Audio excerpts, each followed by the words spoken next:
আজকে আমি আপনাদের দই আলু বানানো দেখাচ্ছি।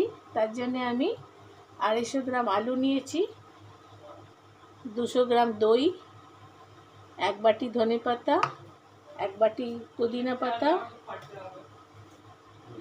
4টে রসুনের কোয়া, 2টো কাঁচা লঙ্কা, আদা 1 ইঞ্চি মতন, আর স্বাদ মতন নুন। এই সব জিনিসগুলোকে আমি ধনে পাতা, পুদিনা, কাঁচা লঙ্কা, রসুন, আদা এগুলো সব আমি পেস্ট করে নেব। তারপরে দইটাকে ফেটিয়ে নিয়ে ওই পেস্টটা দইয়ের মধ্যে মিক্স করে দেবো। দেখুন, গ্যাসে আমি কড়াই বসিয়ে ওর মধ্যে 2 চামচের মতন রিফাইন্ড অয়েল দিয়েছি। দিয়ে এর মধ্যে এবার আমি জিরেটাকে দেবো, জিরে একটু ফোড়ন দিয়ে তারপরে আলুগুলোকে এতে ভাজবো।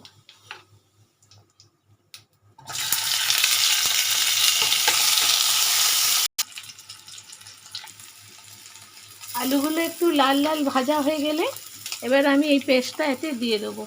এটা আমি বানিয়ে রেখেছিলাম, ধনে পাতা, পুদিনা, দই সব পুরো পেস্টটা এতে দিয়ে দেবো।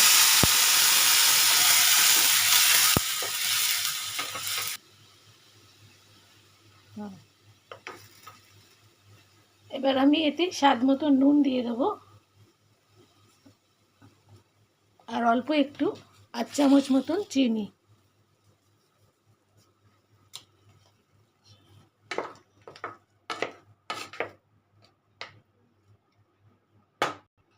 এবার একটু ঢাকা দিয়ে দেবো, ঢাকা দিয়ে একটু একটুখানি ফুটলে তারপর নামিয়ে নেব। এই দেখুন, এখন দই আলুটা হয়ে এসছে। এটা একটু পাতলা ছিল, আমি এটাকে গাঢ় করার জন্যে একটু দইতে 1.5 চামচ মতন বেসন গুলে এতে দিয়ে দিয়েছি। তা দেওয়াতে একটু গাঢ় হয়ে গেছে।